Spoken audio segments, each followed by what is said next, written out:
Hello, thank you so much for stopping by. My name is Milsbo with one S, but you can call me Mel, and I can finally share with you this fun, exciting news that I've been holding in for I think about a month now, because I've been trying to get all my content for my extreme plant room makeover out and then show you this video, because obviously I didn't want to show you my backdrop beforehand. So I wanted to finish that and then be able to share with you this exciting news. So I would like to introduce to you the newest member of the family. This is Jameson. He is 3 months old. He's distracted by one of his favorite bones, so he may not make eye contact with the camera. It's okay, Bubba.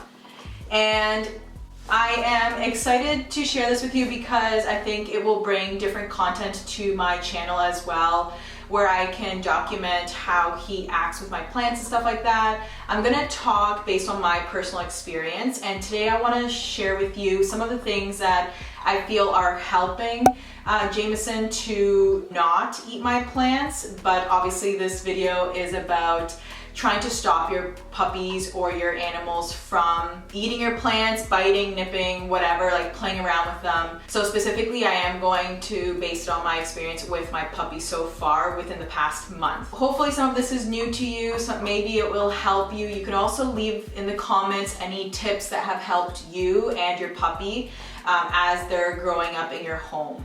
So one of the things that could help is moving your plants higher or out of reach. I think this is something that you could do with a pet or even a little child, like a toddler that's walking around grabbing stuff. So I think this can go both ways.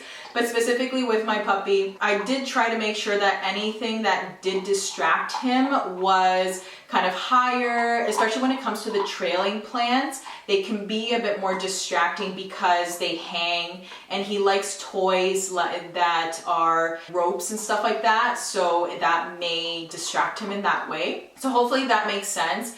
But that's probably the one type of plant that has distracted him and kind of lured him into wanting to smell it. So like string of hearts, micans, the philodendron micans, and I think those are just the two plants that he has really given attention to. But when he has, I just redirect him, I put the plant up, and I give him something that he does enjoy to do, like a toy or something like that. So that's definitely one thing you can do. Move your plants up and have them out of reach at the beginning if you are worried, especially if you know that they're poisonous or could make your pet sick. So that's definitely an option. I personally, when I brought Jameson home, I didn't move my plants necessarily because I wanted him to grow up around these plants and basically know that my plants are part of our home. And throughout his training, just redirecting him has really been the biggest piece. So we are training Jameson based on commands and rewards and stuff like that, if you're familiar with some puppy training. But I've definitely educated myself quite a bit within the past couple of months to make sure that Jameson is well educated here in our home. And well-mannered. So obviously that takes a lot of patience and a lot of time, but I think he's on the right track. Now specifically when it comes to my plants, I do have plants downstairs on the main floor. I have them in our den, our living room, the dining room. I have plants everywhere. I even have them here obviously in the plant room, and he has been in and out of this room. Ultimately, I think what has helped is, again, redirecting and just really not making a big deal if he gets close to the plants, because he may think that we're making a game out of it. So I just monitor him when he's around the plants, and then if I do see him sniffing or getting too close, I'll just go and I'll move him around. We do have a house line on him because we are training him. So when I do see him get too close to a plant, or he's about to kind of, you know, try and test it out, I do kind of redirect him using the house line and make sure that he goes to a toy, or I give him a treat when he does respond to my command, when I say or come, or when he responds to his name. So I feel like that has definitely helped. But again, I am also training him aside from training him to not eat my plants. So if you have any questions about that, leave them in the comments or let me know if that has helped you. Now, I've said the word a couple times already, redirection, I think is the biggest piece. I don't necessarily punish him or say no right away or get mad when he's close to a plant, because he obviously will react in a different way, I feel. What has helped us is, again, just have like a toy close by that he likes or a treat that he likes and reward him when he does respond to us. But ultimately, like I said, I do want to teach him to be around the plants and not necessarily be too curious about them and want to eat them or whatever, right? So I feel as though my energy, when I get too anxious or too nervous, or I kind of randomly go no or whatever, like it kind of just startles him and maybe it motivates him to want to continue to do what he's doing, versus giving him another option or an alternative that will ultimately not make him get in trouble. So redirection is super important. Like I said, this is one of his bones that he really likes, treats, toys, stuff like that. And my husband and I are on the same page when it comes to that. I even have a Sansevieria in the main entrance beside our door, and he has given attention to that. We just kind of moved it temporarily when he did sniff at it because it is toxic to pets, not plants, pets. He hasn't really cared about it after that. So I think it helped to kind of take it out of the equation, see if he notices that it was gone or not, and then put it back. I probably wouldn't do that again. I would again try to train him to stay away from it.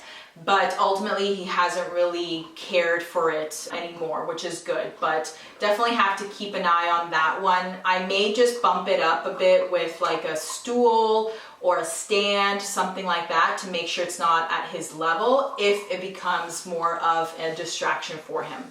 Now, when it comes to certain plants on the floor or decorating and stuff like that, I think Jameson has really just gotten used to having plants all around the house because, like I said, I didn't move my plants, I didn't rearrange them. If anything, a lot of the people that have come to my home to meet Jameson have asked if I've actually bought more plants versus gotten rid of some, because I think people assumed that, well, now I have a puppy, now I'm not going to have plants. But that's not necessarily true. Like, plants are still a big hobby for me, and I obviously have a plant room that is specifically for my plants as well. So I do have the opportunity to have a space, if it does come down to the plants being an issue for Jameson, where I could move the plants to this room. That is a option down the line because he is going to be a bigger dog. I don't think I even mentioned it, but he is a golden doodle, so he is going to be a medium to large dog. So we'll see how that goes. I think I may do this as a series. So this is more like a puppy stage, what I'm doing, and then maybe in 6 months, I'll let you know what I do to make sure that Jameson is not eating my plants. Yeah, so that's basically what I've been doing so far. A few other things could be, like I said, put them on stands, raise them up. Don't necessarily, oh, there he goes. Do you want to go? Sorry if he's making noises because he does have a bone, and we may have to move him out of the room, but... So yeah, we'll let him get distracted with his bone that way because I don't know how noisy the bone's going to be on the floor, but I'll bring him back at the end. So yeah, so I think that's what I've been doing so far that has helped me. Like I said, I don't necessarily want to get rid of my plants just because I got a puppy. So I want him to love plants as much as I do, but don't love them enough to eat them. So there is a fine line there. I think one of the things that I obviously will be more mindful of is maybe having plants that are friendly for puppies or for pets in general. So for example, I have 2 majestic palms that I was going to get rid of, but apparently they are safe for pets or puppies. So I am going to keep them and put them into my bathroom like I did last year and winterize them again. Also ferns, so Boston ferns are also friendly or safe for pets. And those are plants that I have out in the front of my house. So I will maybe winterize one of them just because I have 3 and they do take up a lot of space. But that's probably another plant that I will keep because of that. I think now that I have an animal or, you know, a puppy here in the home, I am going to be a bit more mindful of the plants that I have or plants that I am going to buy in the future. Obviously, like rare plants and stuff like that, I have them in this room, or I have them in my IKEA greenhouse cabinet, or I have them behind me, beside me. So they're not necessarily accessible to him. And like you saw, he was here with me. He doesn't really care about the plants that are behind me. He's not grabbing onto this beautiful philodendron. There are certain situations where I want to put him in and make sure that he doesn't get distracted by the plants. Yeah, I'm so excited because I want him to be part of the videos. I will kind of see how you guys react to me having a puppy. Hopefully it's all positive vibes because, like I said, it's just such a great addition to the channel and more content specifically related to plants and puppies or plants and animals. And I've seen a lot of YouTubers have puppies or have dogs or cats and have plants. So I'm like, if they can do it, I can do it. And if I can do it, you can do it for sure. I think it's just being patient is a big thing. I mean, having a puppy is a lot of patience that's tested, but I feel as long as you're consistent, as long as you're, you know, redirecting him, showing him what he can and can't do, or he or she, then they should be okay with the plants. So now that the room's done, I also have a space for me to continue to record. And again, I want him to be here with me if that's possible, as long as he's not making so much noise with his bone. But yeah, I don't know what else to say. Maybe I can bring him in back into the video. Jameson, come in, Bubba. Come up, up, come up, come. You were gonna say bye? Are you gonna say bye to everybody? So this is him again. Like I said, he's 3 months and he's a golden doodle, and he's been doing really well with just training and stuff like that. He's hungry, I think. And I feel like he's going to enjoy being on camera as much as I do sometimes and share this journey with you. Okay, go with daddy. My husband's here in the room as well. So I think that's all. Leave a comment down below if you do have a puppy or if you do have a pet, and if you do have some struggles, let me know. I'll try to help you based on my experience. But so far, what I've talked about in this video, I'm hoping I don't forget anything. And if I do, I will leave a comment, or even in the description, I'll leave some information that I may have missed during this video. But I hope you enjoyed some of these tips and advice that I have about, you know, having a puppy and making sure that you're not getting rid of all your plants because of the puppy.